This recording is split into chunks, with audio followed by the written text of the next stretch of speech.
Hottie, every year we cap off the season with a less scripted episode, sort of a post-mortem of the race day, talking about what worked and what didn't. Right. Peeking behind the curtain of our little podcast enterprise, these are always bonus episodes coming after the race and after the shows our sponsors contract for. Yeah, the fact that we nevertheless continue promoting our sponsors in these bonus episodes that they aren't paying for is because of a simple fact.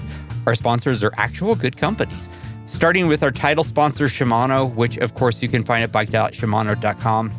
About a month before the race, Hottie, I needed to replace my XTR derailleur. Like all bike components, it had worn out. You know, they eventually do.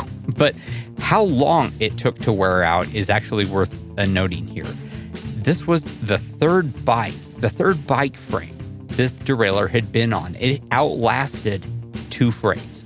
Obviously, I replaced it with another Shimano derailleur. It was a no-brainer.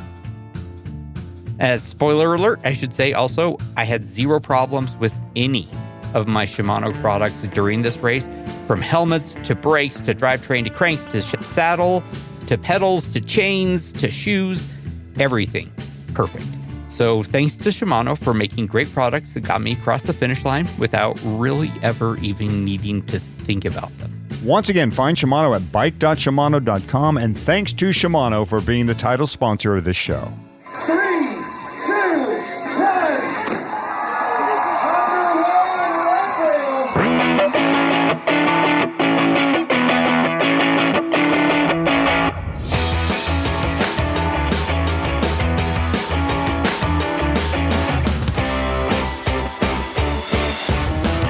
Leadville, the podcast for the 100-mile mountain bike race presented by Shimano. It is season 6, episode 27 of the show that breaks down, builds up, gets you ready, and freaks you out for the highest and hardest one-day mountain bike race in the country. I'm Michael Houghton, Hottie the most. Now I'm Fatty. And this is the final 6 episode.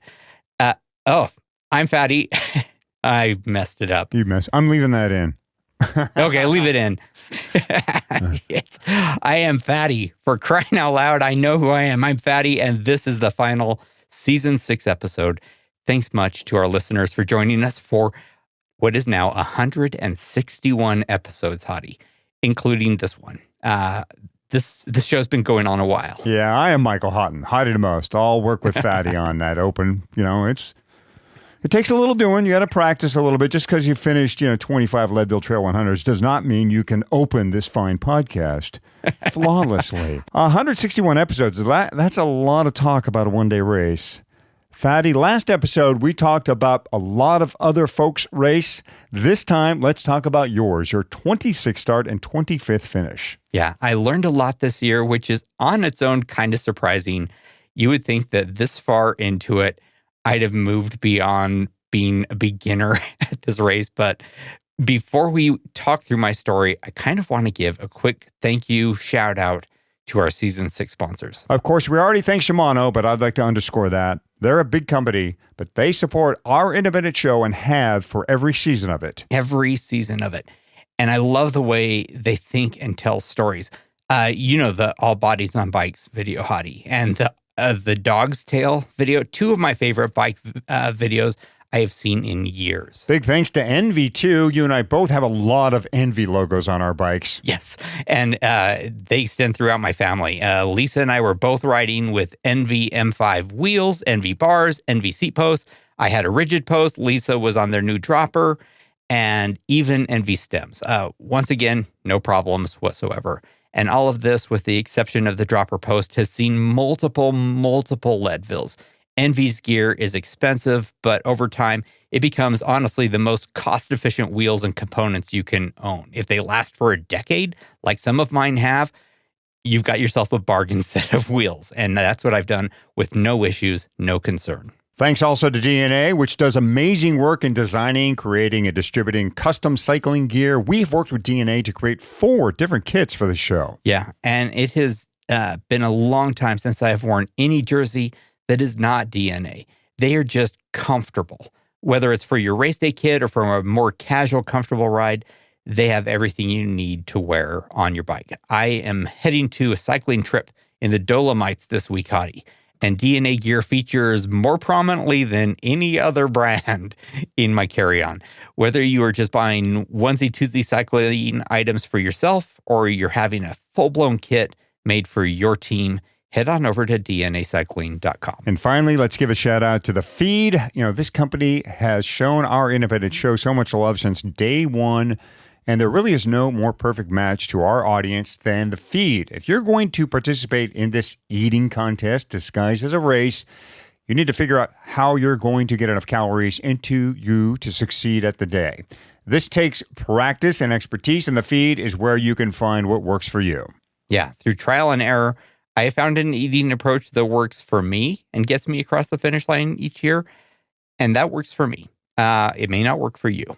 Find out by starting now what works for you. Head over to thefeed.com/Leadville to get $80 in credit, spread out over 4 quarters, and you can start using that right away in your very first order. And they may even send you a cool custom bottle from our podcast. Okay, it's story time. Let's get to your 2023 Leadville edition. I know you're not going to start right at the start line, are you? Something more to this story. This year, my story really starts, let's say in April. Lisa and I decided, really, when we signed up this year, that we were going to race together. And the plan was for me to, ease off, hold up for her, and that we would finish my 25th Leadville together. That was the plan. And I was excited for that. Then in April, I started noticing a problem I had when I would tilt my head forward, looking down to tie my shoes or fasten a buckle, or if I looked hard side to side, my right hand would go numb. It would tingle. Got a little nervous about that because that's different. That's not normal behavior. So I went and got an MRI. And since my wife is a nurse who is good friends with a neurosurgeon at the local hospital, she hand-walked the CD over to a neurosurgeon we know and trust.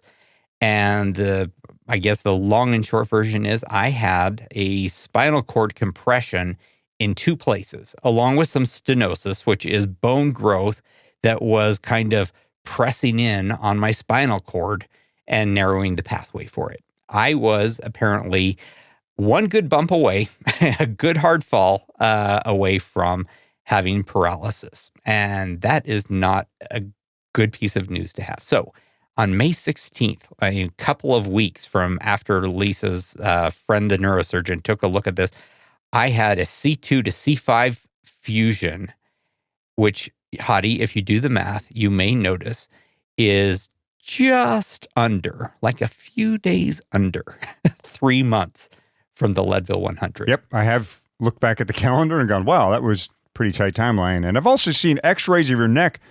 Folks, I'll have to say it's pretty amazing. Like, Fatty is part $6 million man. I mean, he's got a plate and at least, 3 screws, right? Did I count 3 screws in there? Well, you're seeing it from the side. And there, if you saw it from the front, you would see that there are actually 6 screws. Yes. So, yeah, where you see 1, it's actually, there's 2 if you look at it from the front. So, yeah, it's like a full-blown trip to Home Depot is what I've got in my neck now. So you've been bolted together, which is nice, but boy, that leaves, little time as it is, even for a healthy person, to get ready for the Leadville Trail 100. And now you've got just 3 months, right? You got to first recover from the surgery and then get ready. So talk about, what went into this shorter than normal preparation. Yeah. So I was working from the premise that it was entirely possible that I was not going to race the Leadville 100. I also have not missed the starting line for this race back then it was 25 years, now 26, and including one DNF back in 2009. So right after the surgery, I spent a night at the hospital, came home. I did not take any more painkillers I started with very few painkillers ever at all, just because I didn't feel like I needed them. But I was supposed to stay, wearing the soft collar and kind of keep from bumping for a while. So for a month, I was restricted and adhered to the restriction of just going on walks. So I'm wearing a soft collar. Lisa and I would just go on walks, and it's more than anything just trying to keep myself from going insane, right? Someone who is used to riding a lot, suddenly not being able to ride at all, was worrisome. Month 2, so starting in June 15th or so, I was given the thumbs up to start riding on the indoor trainer. At first, I think for the first 2 weeks, I had to continue to wear the soft collar. My good friend and mechanic, racer Jared Gibson, he actually adjusted my my road bike, putting a stem extender out so that I could sit bolt upright, which is what I needed to do. I should not be leaning forward and putting any pressure, any weight leaning forward against that plate. And I was just trainer rotoring it and Zwifting it when I'd get bored with trainer road, listen to a lot of podcasts, listen to a lot of books, and just try to keep my legs spinning. So that got me to month 3, starting in, I think that would be like July 15th, 1 month from Leadville.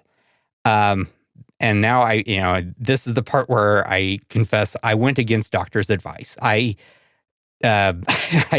started riding my bike outside on my mountain bike. There happens to be a stretch of road that is gated at the top and bottom. It is a 2-mile climb that is not open to the public, but is beautifully, freshly paved. And I would just do up and down on my mountain bike. And I figured I am not going to fall on my mountain bike on this closed road. And I would just do, essentially, I wasn't doing it in the way that you might do if you were trying to do intervals. I was just riding it, being outside a little bit. And then 2 weeks before Leadville, I started in that same area, riding up single track or dirt roads, but I would continue to come down on pavement, just always, working from the premise that I did not ever want to fall. And so 1 week before Leadville, before the Leadville 100, I came to Leadville. And that was the first time that I did any regular mountain biking this year, really. Well, since the surgery back in May. And so I had not, I'd been riding a little bit of up. I'd been riding on pavement. I'd been doing a lot of trainer riding, but that's it. This was going to be the first time since I've, for 20 plus years that I went into this day not having done any ride that was more than 3 or 4 hours long. Yeah.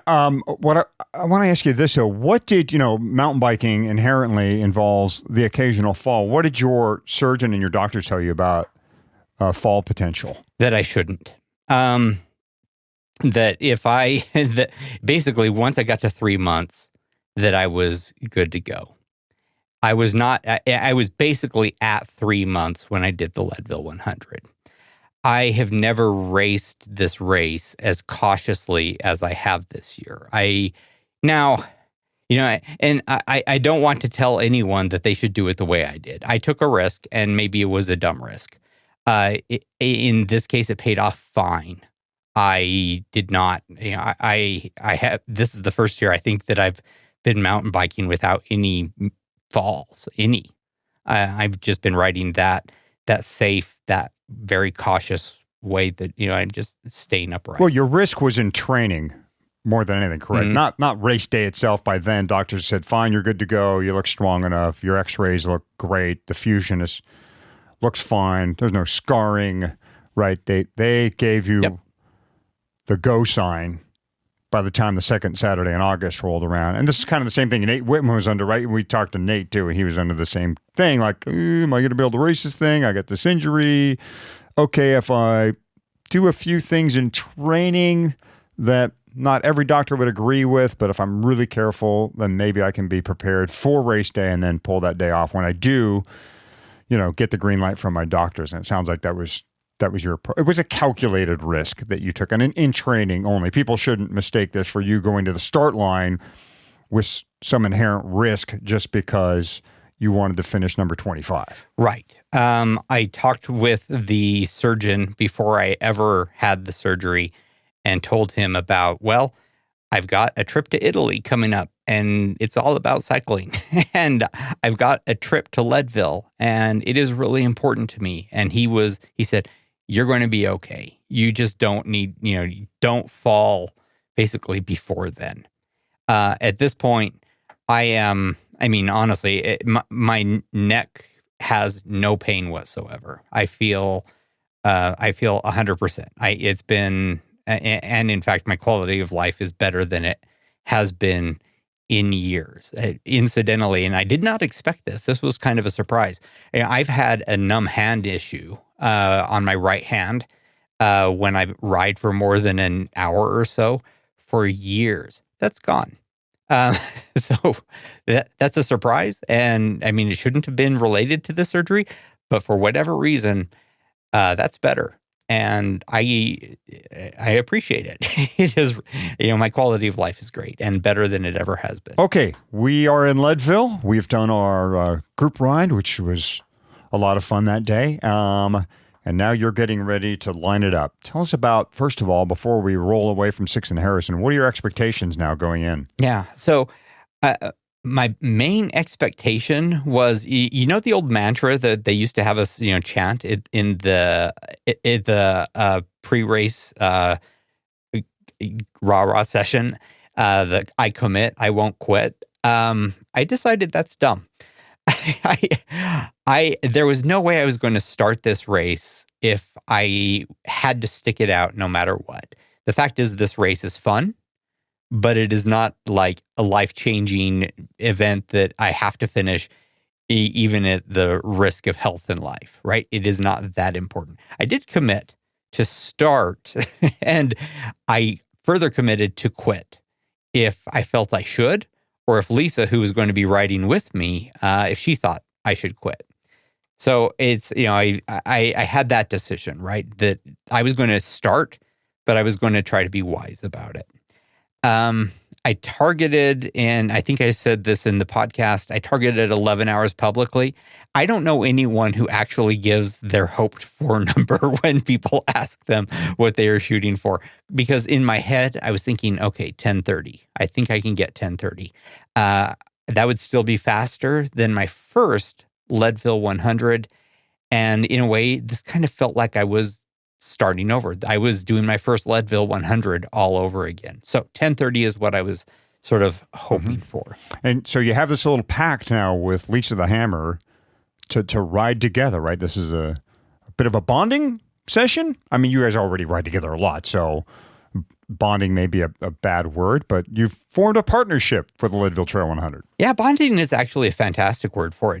This was an important year for me because I was doing something that I wasn't sure I could do, and it's been a long time, frankly, since that has been true with this race. And I'm pretty confident that I can finish it. And it's my 25th finish, and that's kind of a big deal. This was also, I should say, the year that sort of tilts the seesaw where Lisa and I have done this race together more than we've done it apart. We've been married 13 years now. And so 25th Leadville means that we've now done this race together more than we have not done it together. So that's kind of cool. I did tell her that she should keep going if I could not. That if I, got to the bottom of the power line, and I thought there was a chance of this, and was just like, I'm done. I can't do this. Then she should keep going because she was working on her 18th Leadville 100, and we're both very excited for her to be the second woman to get 20 buckles. Roxanne Hall is the only woman at this moment who has 20 Leadville 100 finishes. So we also said we're not going to ride, as if we were tied at the hip. We would separate when it was practical. Like going down the pavement on Carter, from the top of Carter, I just descend faster because I weigh 40 pounds more than she does. So, I cut through the wind a little bit faster. She is otherwise a faster descender than I am right now. So Powerline, she would get to the bottom of first. Columbine, she would get to the bottom of first. And that would be fine. We would regroup wherever it was logical. So we made the sort of the decisions, but there was a bonding piece to it that, we were doing this together. She was kind of not being a caretaker, but, checking in on me, making sure that I wasn't suffering or doing something dumb, as I did this race. So it was cool to do this together, and we've trained a lot together in the past. And so it should have been a pretty easy thing to do, but this year was different. We haven't trained together this year. Not that much because, of course, she has been okay to ride outside. And so she has been.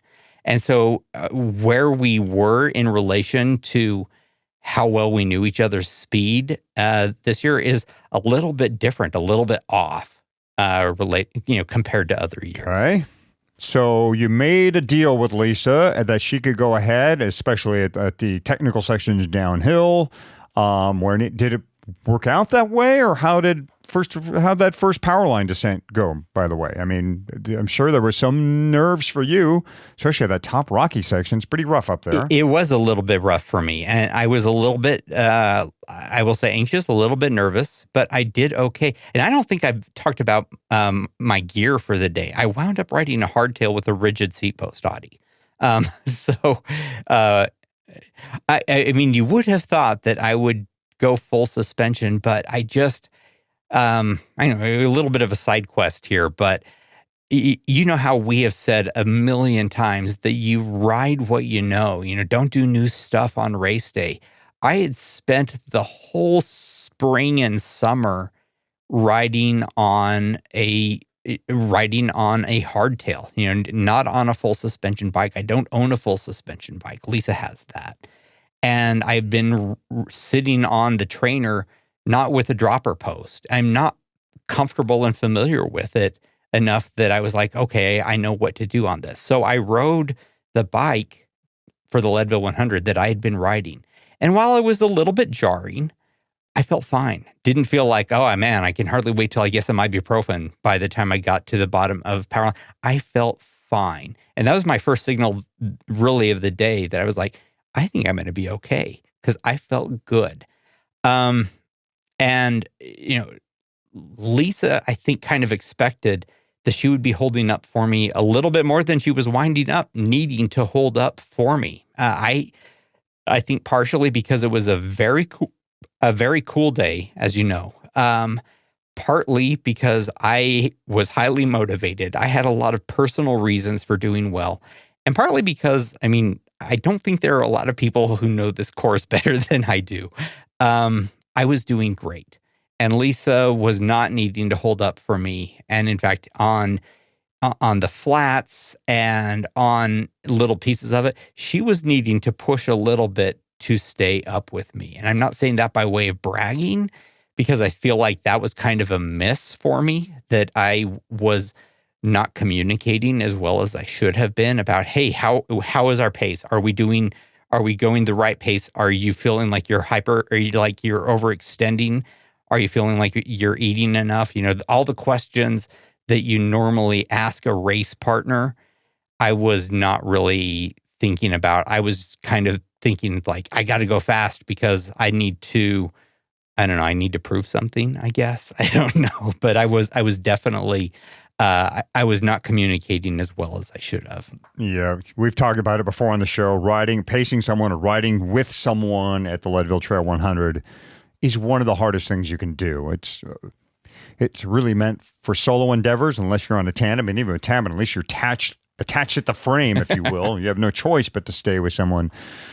When you put two bikes together and say, okay, you two are going to ride together, it's a hard one to figure out, because getting those watts exactly the same, watts per kilogram, that's a difficult one. All right. So, it's a good spot to really talk about then the things that went well. Yeah. the hits and the things that didn't go so well, the misses on the day. Sure. Yeah. Lots of hits and a couple of misses, I think, that are good key learnings for me as well as for, anyone who cares to take advantage of them.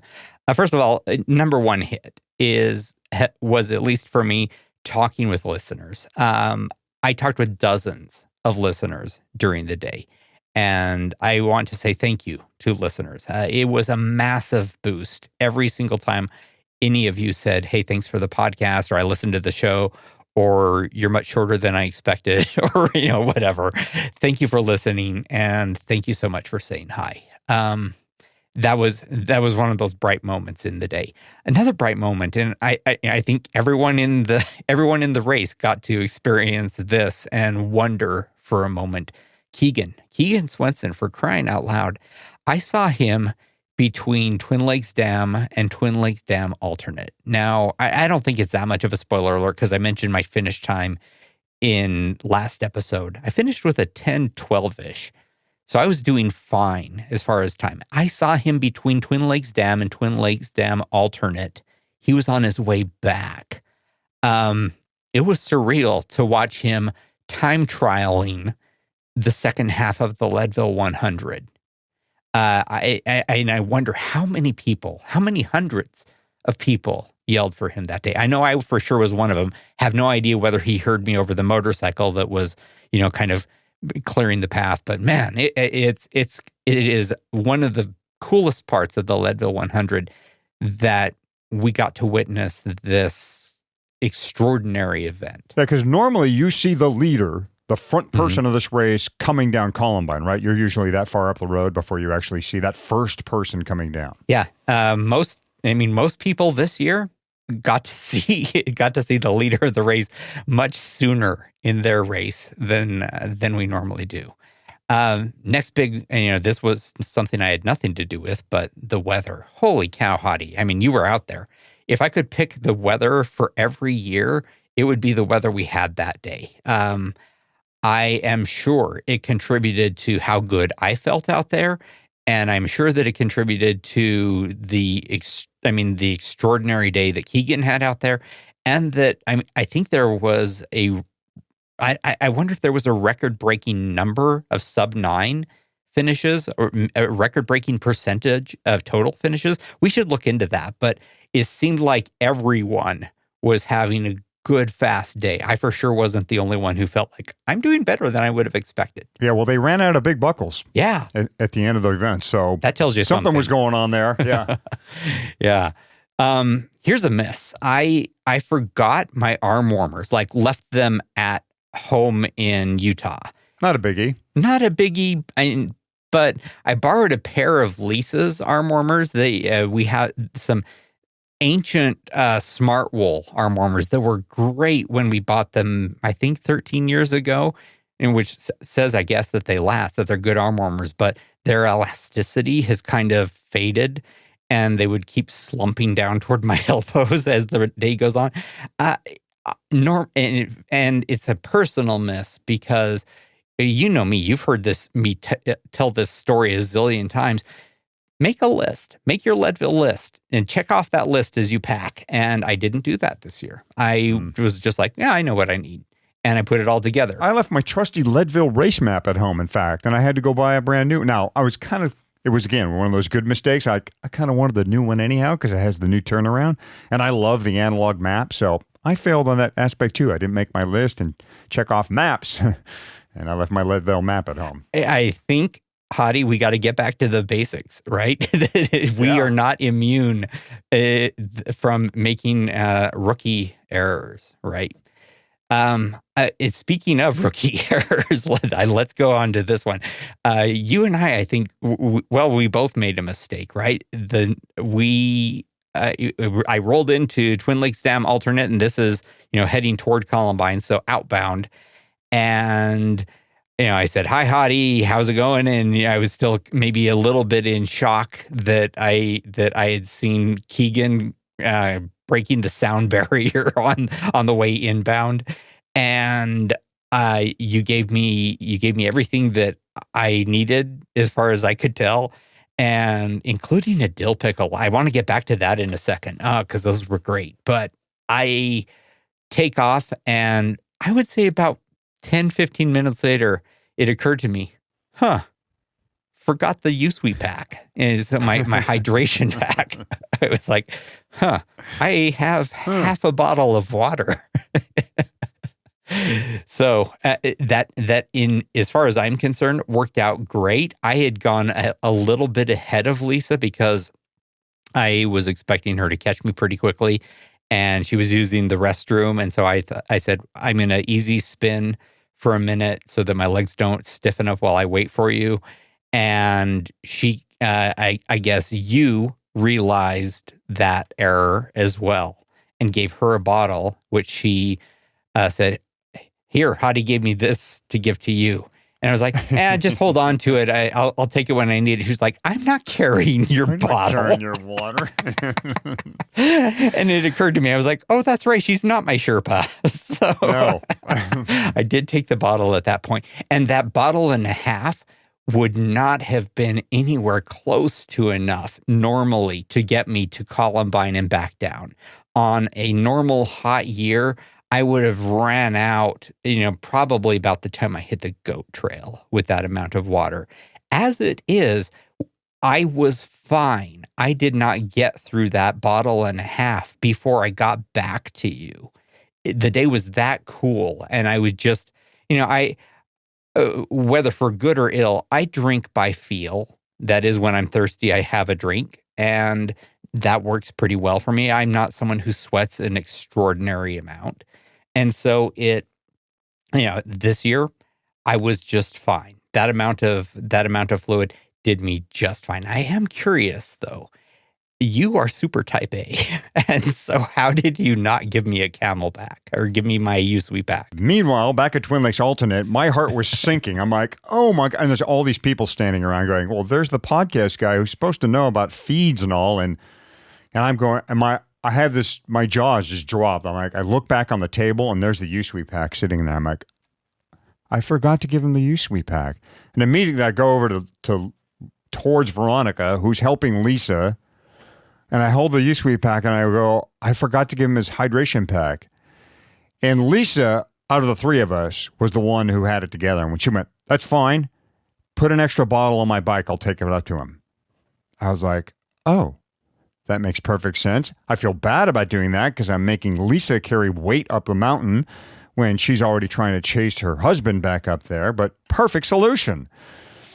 You're right, though. I mean, truth be told, when I pulled your bottles out, you had hardly taken in anything getting all the way out to Alternate, too. So I'm like, oh, he's not drinking that much. There were a couple of things that went wrong here, too, folks, and something to really think about, too, if you're doing feeds is I got distracted. Like there was a lot of people in our feed zone. We were sharing a tent. So I was paying probably too much attention to what other people were doing, including Lisa, who would come in. This is one of the first years that Mrs. Hadi and I were split amongst our duties because the two of you were riding together. I went, okay, I'll take Fatty, you take Lisa. Since Lisa may have girl duties or girl needs, I will take Fatty.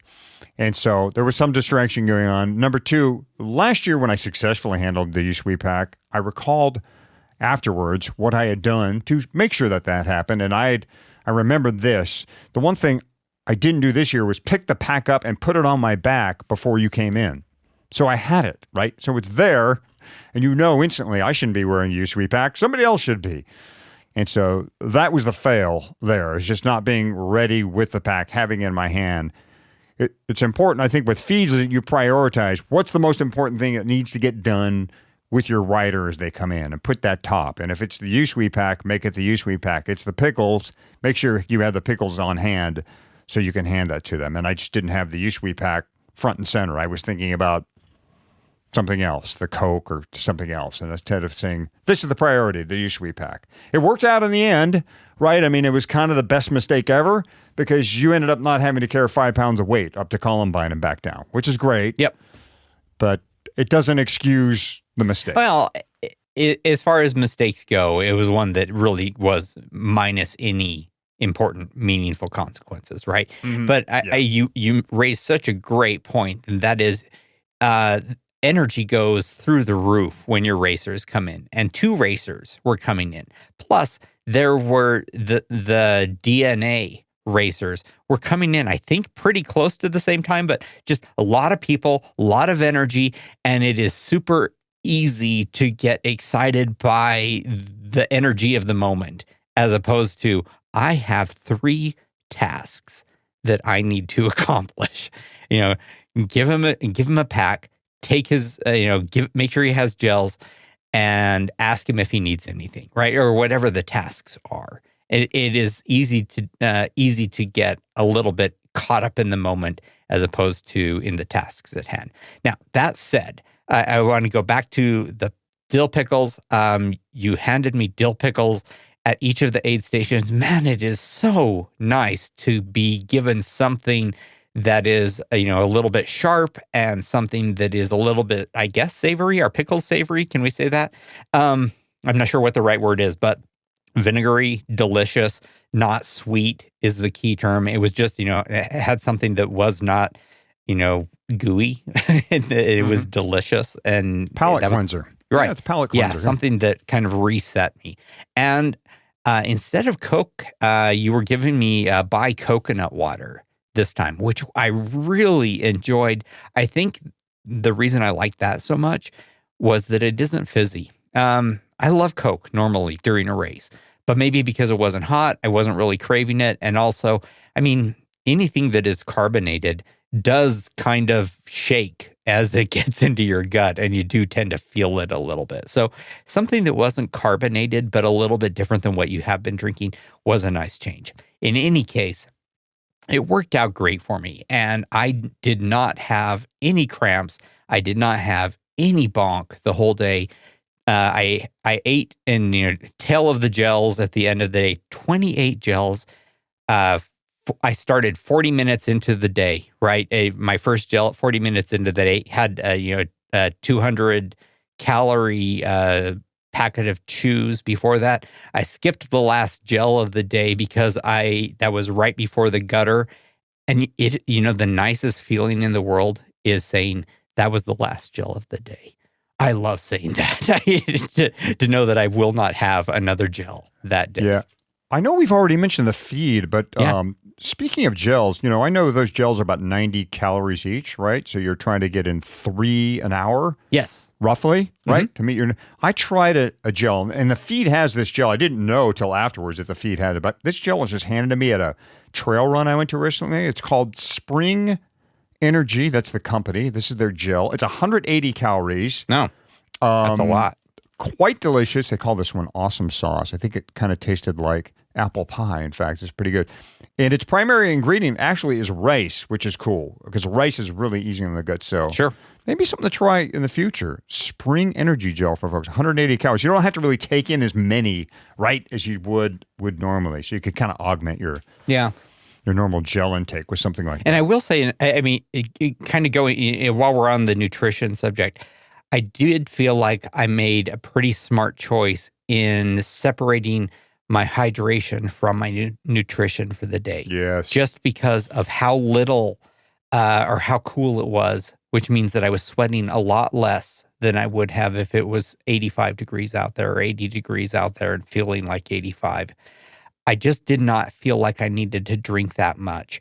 If I had been relying on fluid for calories, I would have had to be off the bike and peeing, 6-8 times during that day, is what it seems like. I think I probably drank 6 bottles during the day. And I know that doesn't seem like a lot, but that's more or less what I needed. And I wasn't in bad shape when I crossed the finish line. That's just what worked well for me. That I would have been in a real calorie deficit if I'd been relying on that fluid for calories that day. Blake successfully handed you a U-Sweet pack at Pipeline Inbound. Did you need much of that? No. And in fact, what I did was, as I was marching up the power line, I got the bottle that's in the cage that I had there. And I just squirted that onto the ground. I was like, I know for sure I'm not going to be drinking any of this. And then I just, whenever, while I was hiking a little bit during that part, I just, squeezed the little nozzle and let it kind of drain out a little bit. Because I had, I think, 2.5 liters in that Camelback or USP pack. And I knew it was way more than I was going to need. Okay, so it was a day to kind of change things on the fly, nutrition-wise, and we did that in a roundabout way. Best mistake ever. We were clairvoyant. Let's just call it That's that. right. At Twin Lakes Alternate. So cool, though. You got to spend the day with Lisa. That's great. You guys are lovely to be around all the time. I love hanging out at the campfires with you folks at your cabins there in Leadville and listening to you two tell stories and go back and forth. Is it the same on the bike? Does it work that nicely as you're pedaling away across 105 miles? Normally, yes. We do a lot of our talking when we are on the bike. I would say that this year maybe communication was amiss for us, which is kind of surprising and strange because we've ridden together for 13 plus years now. It had to do with me feeling better than expected. So I was pushing harder than she expected because she kind of expected that day to be a little bit of a dawdle for her, thinking that I was not going to be able to keep up a decent pace, but I was keeping up a decent pace, a better day than I expected. And that made her start having a worse day than expected because she is a great pacer. If anyone ever wants to take a look at just sort of a case study in negative splits versus positive splits, I almost always, until they did the course change, I almost always had a positive split. My second half was slower than my first half. Lisa always has had a negative split where she finishes the second half of the race faster than she did the first half of the race. I was making her go my style of riding, going a little bit too hard, and she was out of her comfort zone. And that made, that was kind of affecting her ride. And I wasn't asking her, how are we doing? Is this going well for you? I was just amazed that I was feeling as good as I did, and just sort of had this goofy impression that everyone felt as good as I did. And that is not necessarily the case. So Lisa had a rough time for the first half. She felt better during the second half, but she was, the first half had cost her. And I was completely oblivious of this because I was wrapped up in my own self-congratulations or whatever. As we got to the neutral Carter aid station where Cycles of Life employee Judy was there, and we were excited to see her manning or womaning that aid station. And we were like, hey, how's it going? And Judy said, how are you doing? And I am about to reply, I am having the best day ever. And Lisa said, I am having the worst day ever. And I was frankly astonished. I was like, oh my goodness, I am a terrible husband. I had not been communicating with Lisa to the extent that, that I knew what was going on in her head and how her day was going. And when you're racing together, you got to do that. So, I mean, a huge miss on my part. Okay. Did anything get better over the last 15 miles? I would say yes. So Lisa, it was, anytime there was a descent, Lisa was ahead of me. And so we get down to the bottom of Keevans, and she has a gel, and she suddenly, going up the boulevard, she is just rocketing.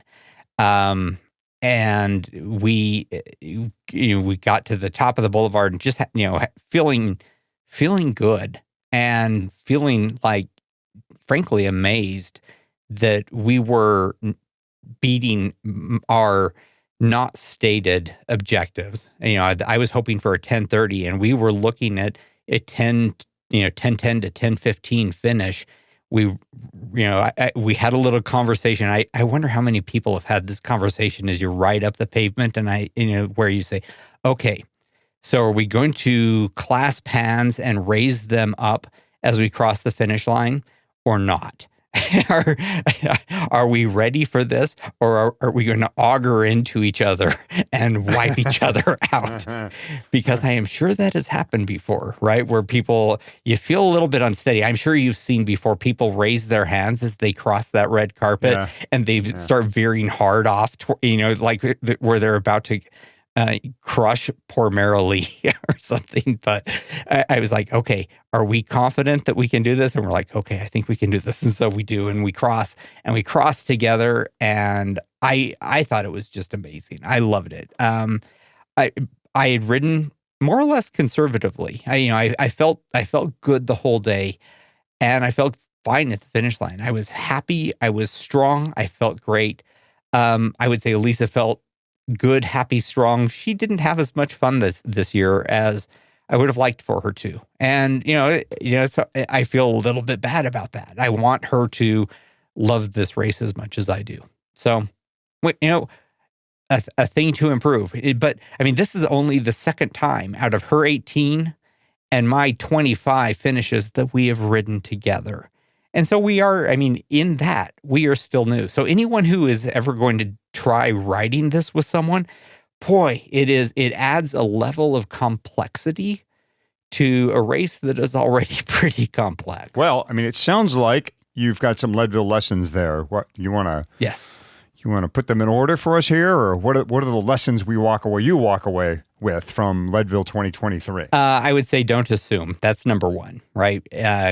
Communicating is the only way that that how you feel is also how someone else feels, or that they don't feel. Second one would be anyone can have a bad day or a bad hour out on the course. You can also have a good day out on the course, better than expected, or a better hour than expected. If you're riding together, you need to make sure that you know about both of those things. Otherwise, the person who is not feeling the greatest is going to have a little bit rougher time. And then finally, I would say dialing back 2% had, I would say, an amazing effect for me. I generally race the Leadville 100 full tilt all out, and I feel like I am going to die at the finish line. By going back a little bit easier, this wasn't a fast year for me, but I could have crossed the finish line completely gassed and feeling terrible. I finished it feeling good, feeling excited, feeling like I had performed well above my expectations. So I'm excited for 24. Awesome. And I'm excited to see Lisa get number 20. So she's got 18 now, right? Buckles. Yep. So 19 and 20. Those could be some fun years ahead. Absolutely. And I'm going to make her ride with me again on her 20th, at least. I am, whether she wants me to or not, I don't know. She may be like, I don't want you to ride with me anymore. You're no fun. But I'm going to do better. I am going to do better. And I'm excited for 2024 as well. But before we let 23 go, we have a few postscripts from the year and from our last episode where we highlighted finishers and their finishing times, including a few folks who came in after 12 hours but still made it up to the red carpet and across that finish line. These hardy souls were handed a finisher's medal, but of course no buckle. Now initially, as in years past, they were also given a finishing time, only to see that time change to a DNF a few days later. In fact, I saw their times Sunday morning, and then by Monday or early Tuesday, they were all given DNFs. Again, we're talking about the people 12 plus who don't get in time for a buckle, but get across the red carpet. They've made the cutoff at Carter. They've been allowed to move forward.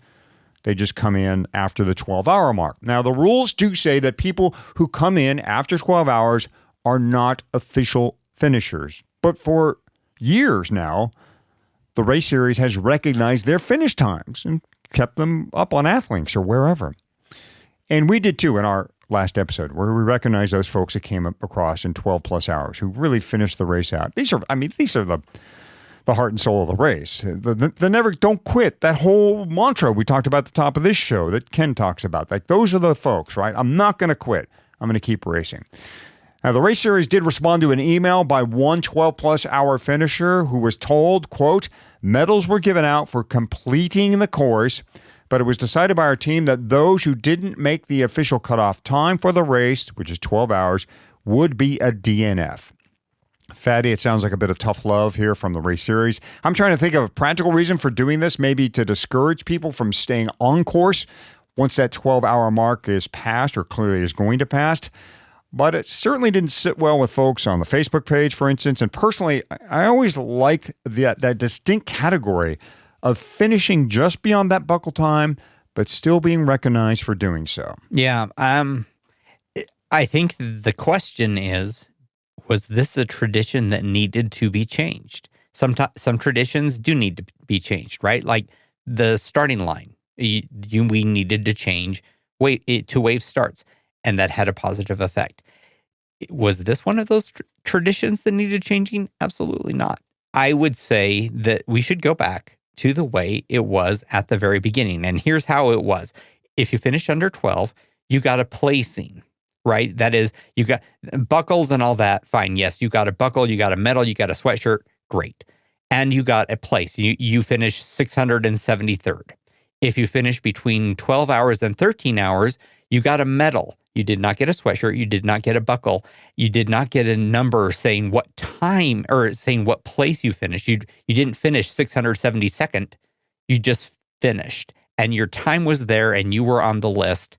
And that is how it went. If you finished after 13 hours, then you did not finish. That was a true did not finish. And I would say if their concern is time, then sweep the course at 13 hours. Absolutely. I think that is fine. It is starting to get a little bit dusky. The road is open. Sweep the course at 13 hours if that's what you need to do, right? Fine. But go back to the way that it was. And it's a tradition that is 20 plus years old. Let's keep it. Yeah. Okay. And one other note from the finishers page, and that is Mark Ostranek. Now, maybe you saw that Mark finished at 9 hours on the dot. And many were wondering what size buckle Mark received. Now, I reached out to Mark, and he told me that he was given the big buckle. He actually received it in the mail because they ran out of big ones at the finish line, but nonetheless, he is a big buckler for 2023. Mark says he checked the records, and best he can tell, he is the only Leadville racer to finish at 9 hours on the button. There's been a 8:59.59 and a 9 hour 1 second finish. And now, thanks to Mark, a 9 hours flat. Congrats to Mark. I love that finish time. I say yes, give him the buckle. We always say sub 9, but you know what? I'm going to say sub 9 and 9. It should give you a big buckle. If you can finish at 9 and 0 seconds, then heck yeah, let's give him that big buckle. I love the precision of it. As you mentioned, they ran out of big buckles that day. That again speaks to the speed of the course and the favorable conditions of that day. This was the day to get that sub 9 or that sub 12 or that sub 13 that you were dreaming of. I hope that everyone had a good fast day on the course. All right, let's go ahead and wrap that episode / therapy session. If you want to keep talking about the Leadville 2023 edition, please check out our Slack channel. It is leadville.fm/Slack. And if you like this show, go to wherever you listen, give us a 5-star rating and write a review. And to see all the ways you can find this independent show, it is leadville.fm. Everyone, thanks so much for listening in this season.